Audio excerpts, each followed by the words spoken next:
আসসালামু আলাইকুম রহমতুল্লাহ বরাকাতু। আলহামদুলিল্লাহ ওসসালাতু ওয়াসসালামু আলা রাসূলিল্লাহ বাদ।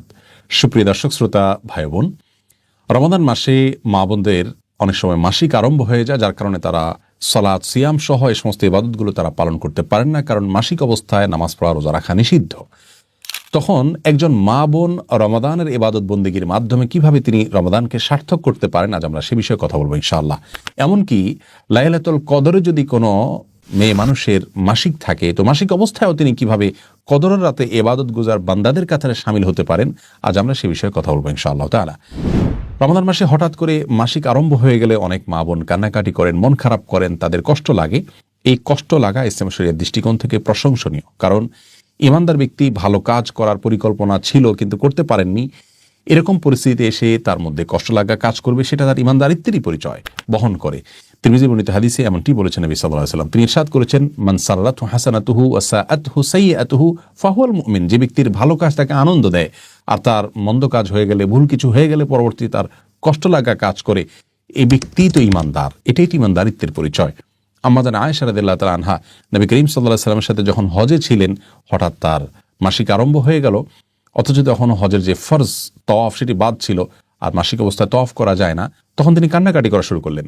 নবী করিম সাল্লাল্লাহু আলাইহি সাল্লাম তাকে সান্ত্বনা দিলেন যে আল্লাহ তাআলা ফয়সালাকে মেনে নেওয়া এটাও একটা ইবাদত, এবং আর বিকল্প তিনি কি কি কাজ করতে পারেন সেগুলো তাকে পরামর্শ দিলেন। অতএব মুসলিম মেয়েদের মধ্যে ইবাদত করতে না পারার কষ্ট এবং দুঃখবোধ তাদের ভিতরে যদি থাকে, জাগ্রত হয়, তাহলে সেটি প্রশংসনীয়, সেটি নিন্দনীয় নয়।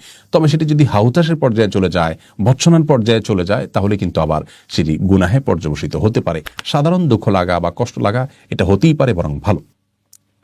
একজন ঋতুবতী নারী রমাদান মাসে ঋতু অবস্থায়ও যেভাবে তার ওই সময়টাকে তিনি সফল এবং সার্থক সময় হিসাবে কাটাতে পারেন এবং রূপান্তর করতে পারেন, তার জন্য আমরা কয়েকটি পরামর্শ দিতে চাই।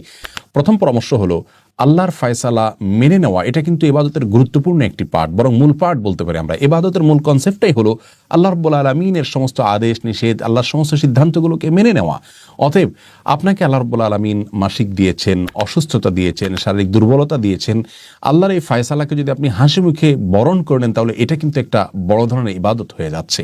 বিধায় সেটিকে আমাদের মাথায় রাখতে হবে, এবং সেই সাথে এও মনে রাখতে হবে যে নবী সাল্লাল্লাহু আলাইহি ওয়াসাল্লাম ইরশাদ করেছেন, কোনো ব্যক্তি যদি সুস্থ অবস্থায় কোনো ইবাদত করে থাকে, হঠাৎ তিনি অসুস্থ হয়ে যান, যেটা তার হাতে নয়, এমন কিছু সমস্যা চলে আসে, তখন সুস্থ স্বাভাবিক অবস্থায় তিনি যে ইবাদতবন্দি করতেন, অসুস্থ এবং অস্বাভাবিক পরিস্থিতিতে পড়ার কারণে যে ইবাদত করতে পারছেন না, আল্লাহ তাআলা তাকে স্বাভাবিক অবস্থায় যে ইবাদত করতেন সেরকম সওয়াব দান করবেন। অতএব মন খারাপ করবার মতো বিষয় নয়, এবং অস্থির হয়ে ব্যাকুল হওয়ার বা ভৎসনা করার মতো বিষয় নয়, বরং সবর করতে হবে, আল্লাহর ফয়সালাকে মেনে নিতে হবে। দ্বিতীয় পরামর্শ হলো, নবী রাসূলুল্লাহ সাল্লাল্লাহু আলাইহি ওয়াসাল্লাম বলেছেন, মান হাম্মা বিহাসানাতিন ফালাম ইয়ামালহা। যে ব্যক্তি কোনো ভালো কাজ করার প্রতিজ্ঞা করেছে, প্ল্যান করেছে, কিন্তু করতে পারলো না, ফালাহু বিহা হাসানা, তাহলে সে যে ভালো নিয়ত করেছিল এই জন্য তিনি কিন্তু সওয়াব পেয়ে যাবেন। অতএব মা বোনরা ইবাদত বন্দেগীর প্ল্যান আগে থেকে করে থাকলে ইনশাআল্লাহ সে অনুযায়ী তারা সওয়াব পাবেন, মন খারাপ করার কোনো কিছু নেই। তৃতীয়ত গুরুত্বপূর্ণ একটি বিষয়, তা হলো নবী সাল্লাল্লাহু আলাইহি ওয়াসাল্লাম বলেছেন, মান দাল্লা ইলা খাইরিন ওয়া আলা খাইরিন ফালাহু মিসলু আজরি ফাইলিহি। যে ব্যক্তি কোনো ভালো কাজের পথ দেখাবে, সে ব্যক্তি ভালো কাজ সম্পাদনকারী ব্যক্তিদের সমপরিমাণ সওয়াব পাবেন। মা বোনদেরকে আমরা বলবো যে আপনি নামাজ পড়তে পারছেন না, রোজা রাখতে পারছেন না, কিন্তু পুরুষদের রোজা রাখতে আপনি হেল্প করছেন, তাদের সাহর ইফতারের ব্যবস্থা করছেন, আপনি তাদেরকে সাহরি খেতে ডেকে দিচ্ছেন, রোজা রাখার জন্য সন্তানদেরকে উদ্বুদ্ধ করছেন, নামাজের জন্য তাদেরকে ডেকে দিচ্ছেন, জামাতে শামিল হওয়ার জন্য তাদেরকে সাহায্য করছেন, সময় অনুযায়ী তাদেরকে স্মরণ করিয়ে দিচ্ছেন। এই যে বিষয়গুলো, এগুলোর মাধ্যমে কিন্তু আপনি তাদের সমপরিমাণ সওয়াব হুবহু আপনি লাভ করতে পারেন।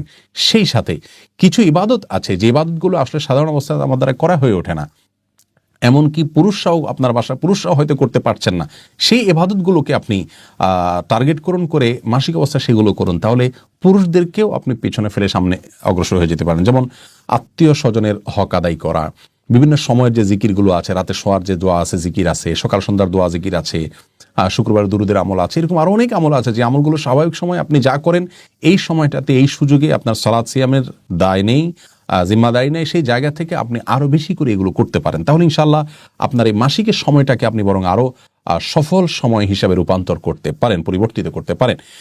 যে কোনো দোয়া দুরুদ, জিকির আসকার, তাসবিহ তাহলিল, ইসলামিক বই পুস্তক পড়া, ইসলামিক নলেজ অর্জন করা, এগুলো করা যেতে পারে। কোরআন কারীমের তেলাওয়াত শুনতে পারেন আপনি। তেলাওয়াত করা যাবে কিনা এটা নিয়ে মতপার্থক্য আছে। জমহুর বা বেশিরভাগ ওলামা ইকরাম বলেছেন করা যাবে না, অনেক ওলামা ইকরাম ইবনে তাইমিয়া রাহিমাহুল্লাহ সহ অনেকে বলেছেন করা যাবে। তো কোরআন তেলাওয়াত আপনি না করলেও কোরআন তেলাওয়াত শুনতে পারছেন, অন্যের তেলাওয়াত শুনলে সমপরিমাণ সওয়াব পাচ্ছেন। সেই সাথে আপনি অভিনব এবং ভিন্নতর যে ইবাদতগুলো অন্য সময় করার সুযোগ হয় না, সেগুলো এই সময় আরও বেশি করে আপনি করার স্কোপ পাচ্ছেন, সেটাকে আপনি সর্বোচ্চ ভালোভাবে কাজে লাগাবেন। অনেক মা বোন মাসিক বন্ধ হওয়ার ঔষধ নিয়ে মাসিক বন্ধ করেন যাতে বাদবন্দি করতে পারেন। এটি জায়েজ আছে কিনা? এটার উত্তর হলো যে যদি এতে শারীরিক কোনো ক্ষতির দিক না থাকে এবং কোনো প্রকার পার্শ্ব প্রতিক্রিয়া না থাকে তাহলে এটি জায়েজ আছে, তিনি এভাবে ইবাদত করতে পারেন। তবে স্বাভাবিক অবস্থার উপরে ছেড়ে দিতে পারলে সেটা উত্তম হয়। মনে রাখবেন, নিজের মনের খেদ মেটানোটা ইবাদত নয়, আল্লাহর ফায়সালাকে মেনে নেওয়াটা কিন্তু হলো ইবাদতের মূল বিষয়। অতএব ঔষধ সেবন করে আপনি মাসিক বন্ধ করতে পারেন যদি শারীরিক কোনো ক্ষতির সম্ভাবনা না থাকে, কোনো পার্শ্ব প্রতিক্রিয়া না থাকে। আর যদি পার্শ্ব প্রতিক্রিয়া থাকে তাহলে এমনটি করা জায়েজ হবে না। আল্লাহ তাআলা আমাদের সকলকে ইবাদত বন্দেগীতে প্রতিযোগিতামূলকভাবে অগ্রসর হওয়ার তৌফিক দান করুন।